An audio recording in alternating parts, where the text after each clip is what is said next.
Hi friends, ఈరోజు మన recipe వచ్చేసి గులాబ్ జామ్కి కావాల్సిన ఐటమ్స్. ఒక గ్లాస్ చక్కెరకి 2 గ్లాసులు వాటర్ పోయాలి. సేమ్ మనం ఎంత గ్లాస్తో చక్కెర వేస్తామో అదే గ్లాస్తో 2 గ్లాసెస్ వాటర్ పోయాలి. మనం ఒక గ్లాస్ చక్కెర వేసిన తర్వాత 2 గ్లాసెస్ వాటర్ వేస్తే అలా అవుతుంది. అలా అయినప్పుడు మనము దాన్ని చూడండి, పెద్ద మంట పెట్టేసి బాగా 10 to 15 మినిట్స్ పాకం పట్టాలి. ఫస్ట్ మనం చేయాల్సింది గులాబ్ జామ్కి కావాల్సింది ఇది.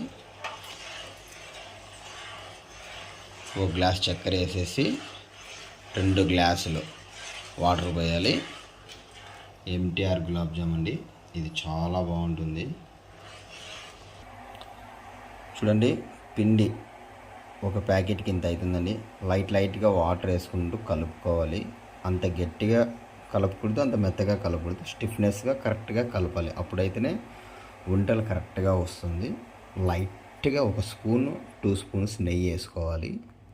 అప్పుడు ఇంకా పర్ఫెక్ట్గా వస్తుంది. క్రాక్స్ కానీ రావు వంటలు చేసేటప్పుడు. చూడండి, నెయ్యి ఇంత వేసుకోవాలి.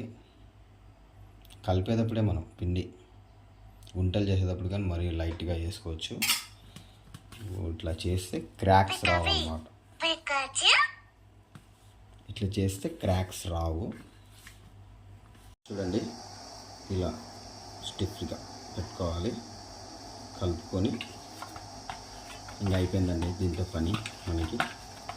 మనం ఏం చేయాలంటే ఇదిగానే ఒక 10 మినిట్స్ పక్కన పెట్టేసేయాలి అండి.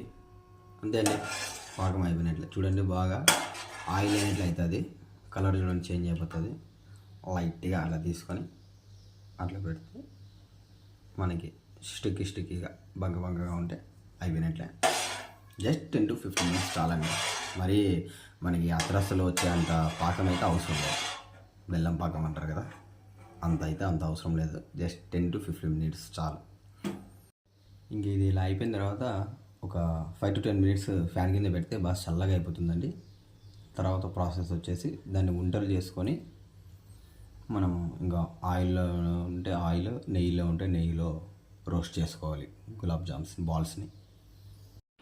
అంతే అండి, నెయ్యి అట్లా చేతికి అంటుకొని వంటలు చేసుకోవాలి. వంటలు చేసుకున్న తర్వాత ఆఫ్టర్వర్డ్స్ నూనె బాగా కాగిన తర్వాత సిమ్లో పెట్టుకొని ఫ్రై చేసుకోవాలి. స్టార్ట్ అయిపోయిందండి, గులాబ్ జామ్ చేస్తున్నారు. ఆల్మోస్ట్ ఆల్ నూనె కాగిపోయింది. వేసేసారు. ఎక్కువ వేసుకోకుండా ఒక 5, 4 అలా వేసుకొని దూరగా సిమ్లో పెట్టుకొని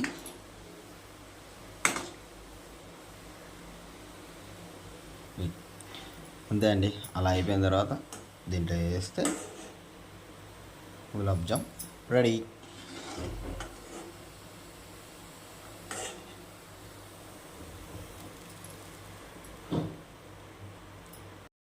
అంతే అండి, అయిపోయింది గులాబ్ జామ్. లైట్గా అట్లా గ్రానిక్ చేసింది మా వైఫ్. మొత్తం బాదం అంతా అట్లా తురిమి అలా వేసింది. సూపర్ అంటే సూపర్గా ఉంటుందండి. ఒకసారి ట్రై చేయండి.